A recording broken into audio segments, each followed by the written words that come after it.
Hello, and thank you so much for joining us here. I'm Neda Iranpour, and at CBS 8, we are working for you. We're getting to the bottom of problems you've asked us about, and we're looking for solutions.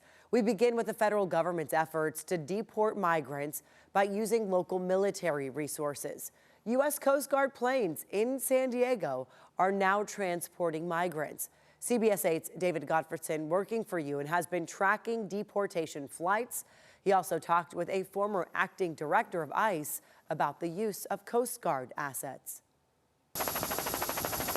These are the C-130 planes the Coast Guard is using to transport migrants back and forth from Texas to California under orders from the Trump administration. We saw them Monday at the Naval Air Station, North Island. The Coast Guard has been transporting migrants since late January and handing them off to the Air Force to conduct international deportation flights. Some of the Air Force C-17 jets have been taking off from MCAS Miramar. This administration has really called for an unprecedented use of military assets to include the Coast Guard.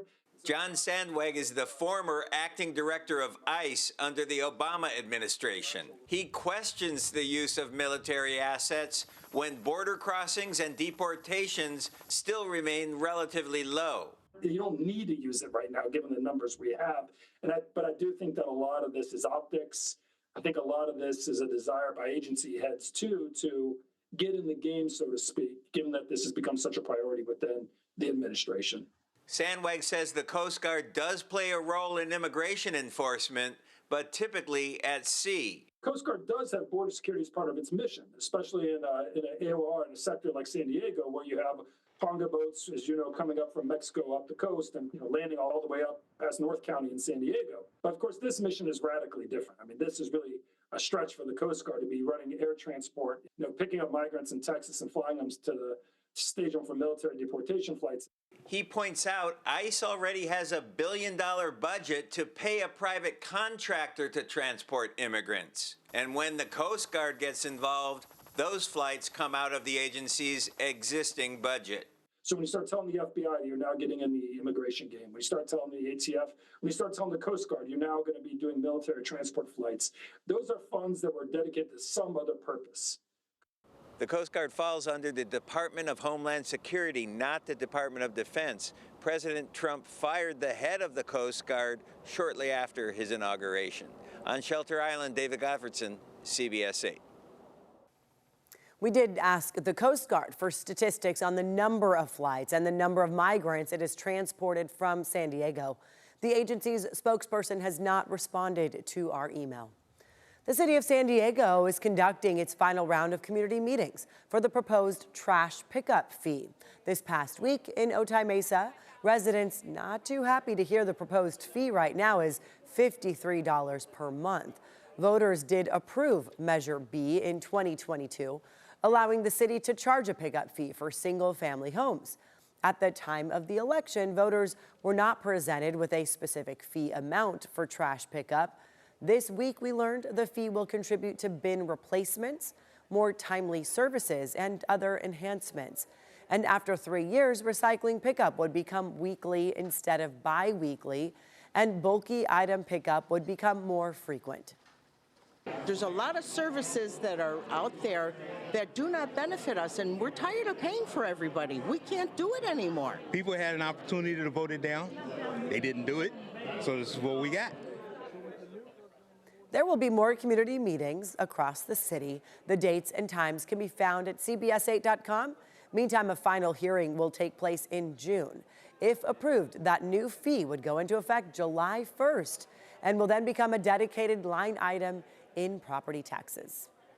We're learning San Diego schools lost nearly $1 million for DEI programs as part of the federal cuts. This comes after the Education Department announced last week it would cut more than $600 million in grants to train teachers on, quote, divisive ideologies. CBS 8's Shannon Handy is working for you and shows us the local districts that are impacted. The San Diego County Office of Education was supposed to get $900,000 for teacher training programs, but because those programs promote diversity, equity, and inclusion, they're no longer getting the money. DEI is would have ruined our country, and now it's dead. President Trump's push to eliminate DEI programs is impacting industries across the board. The Tulare County Office of Education received a letter from the Education Department cutting a $10 million teacher quality preparation program grant it shares with education agencies statewide, including the San Diego County Office of Education. The program helps develop and support diverse teachers and leaders.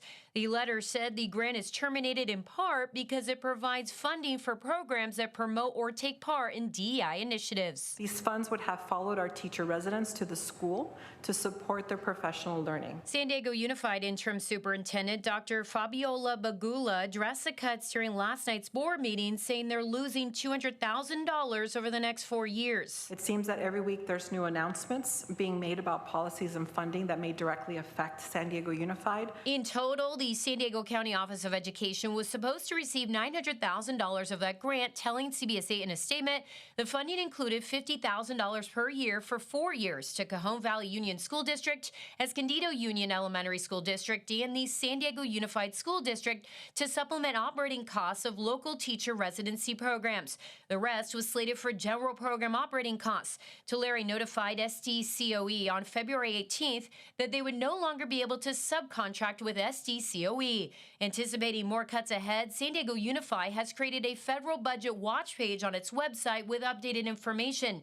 District spokesperson Enrique Racho told me today the district is actively consulting with its legal team to ensure they're protecting students and staff. So our process is to monitor these impacts, and as soon as we get specifics, we then check in with our general counsel to see what potential options we may have. Racho says in doing so, they've been able to secure $12 million from the EPA for green school buses, funding he says had been held up. Regarding these recent cuts, so teacher residency programs may undergo changes, he maintains they won't be eliminated. We're optimistic that as more time passes and we have conversations with the respective agencies that we're working with, we'll be able to secure some of the funding, maybe all the funding. Shana Handy, CBS 8.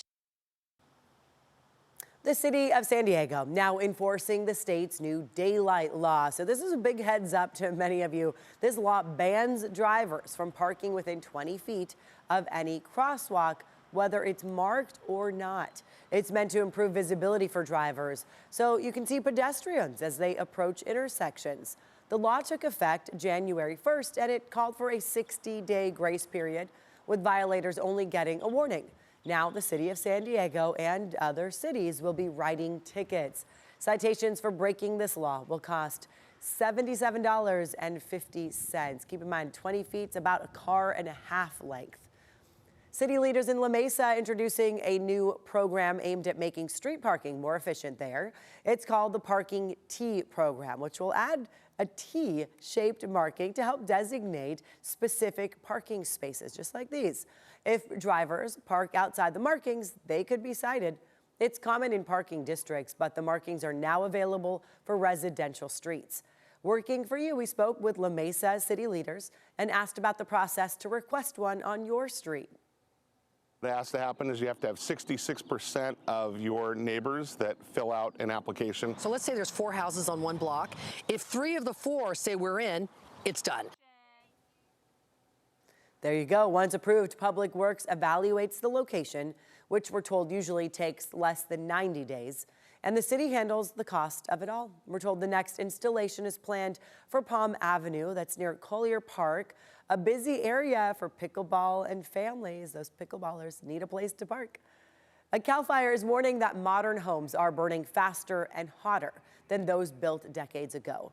CBS 8's Brian White working for you and shows us why it has a lot to do with new houses and construction material. Yeah, CAL FIRE says modern homes are burning hotter. They're burning quicker, leaving less time for people to get out. And that's why they say house fires are more dangerous today than they were decades ago.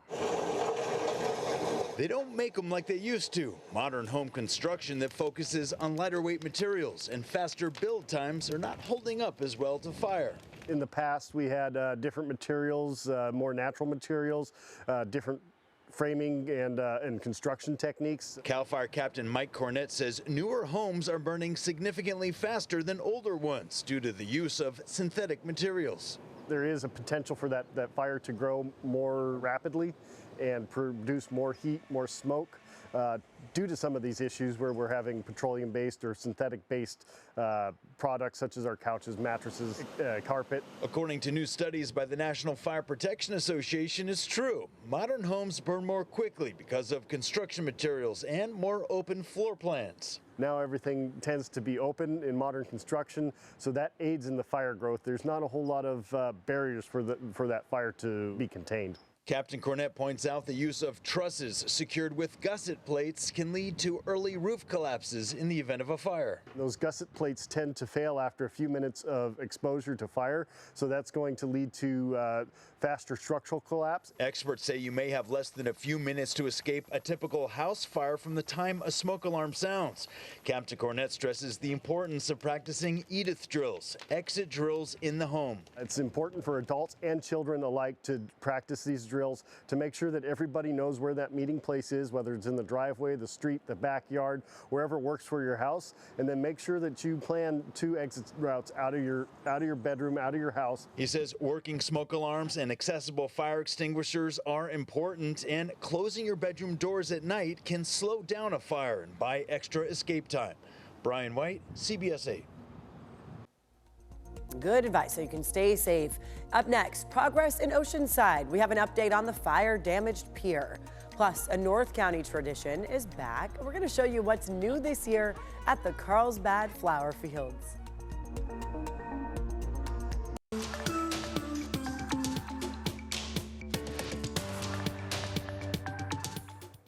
Demolition is now complete at the Oceanside Pier after a fire destroyed 2 buildings and part of the deck last April. Oceanside city officials say demolition went over schedule and over budget. They say the pier's materials were harder to knock down than expected.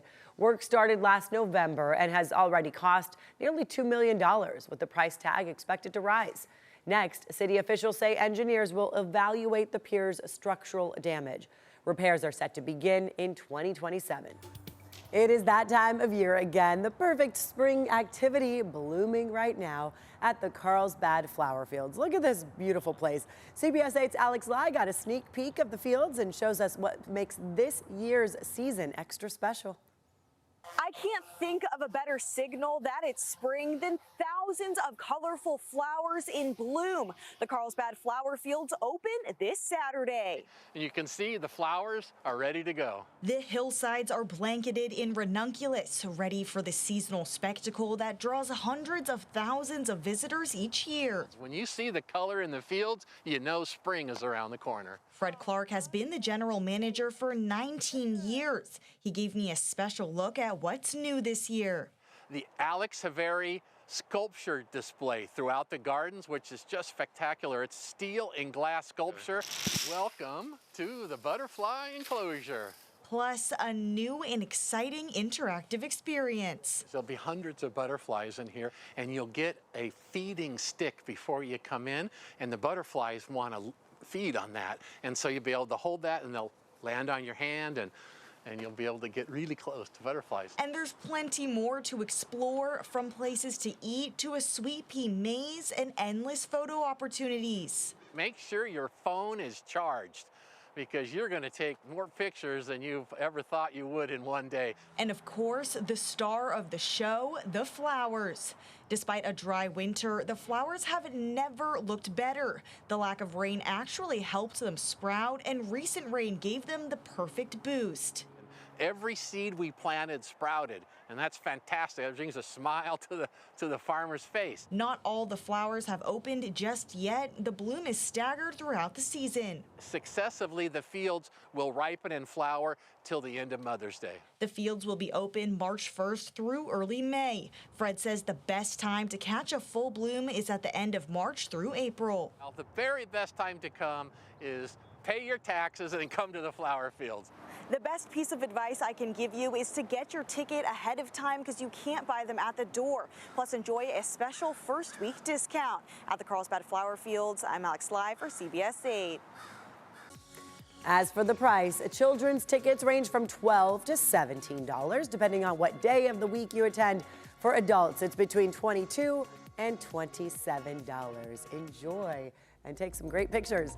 Up next, a troubling trend for future college students, why attendance numbers next fall might be down significantly. We are seeing a big drop in the number of high school seniors applying for federal financial aid, and it is raising concerns. As CBS 8's Elizabeth Sanchez found out, experts are worried it could mean fewer attending college, especially for those with undocumented parents. Counselors across the country are seeing fewer students applying for federal financial aid, despite high schools like Claremont High offering free workshops to help students fill out the applications. For anyone who has filled out a free application for federal student aid or FAFSA form, it can be intimidating. In 2024, the form was simplified but experienced technical issues. This year, it's simple, but like any application involving money, sensitive information is needed, and some students with parents illegally in this country are afraid to fill out the application. A change in administration, which comes with some shifts. Students and families are very, very concerned about the safety of their information. Marcos Montez with the Southern California College Attainment Network helps organize workshops for students and their families filling out the forms. The California Student Aid Commission reported FAFSA applications in California are down 14% overall from 2 years ago. It's down 25% for high school seniors or first-time applicants. California DREAM Act applications are down 38%. And for those with at least one undocumented parent, FAFSA applications are down 44%. And we've also even heard students say, I feel really guilty that I'm applying for federal aid, knowing that this might jeopardize the situation, my family, my parents. Information submitted for federal financial aid has never been used for immigration enforcement before. Is that we cannot make a guarantee that's going to continue to be the case just because with the change in administration and the priorities that they have, we don't know how far they're willing to go to fulfill their campaign promises. School counselors worry with the deadline approaching, receiving financial aid could mean the difference between affording college or not. A survey from Lumina Foundation shows a college degree goes beyond improved job prospects. It leads to better overall well-being. Now, some are expecting an extension of the deadline, which comes up the first week of March. Already an extension has been made for Los Angeles and Ventura counties because of the wildfires. Elizabeth Sanchez, CBS 8. And that is going to do it for us here. Remember, if there's something you want us to look into, email us at workingforyou@cbs8.com. Thank you so much for joining us. I'm Neda Iranpour, and we will see you next time.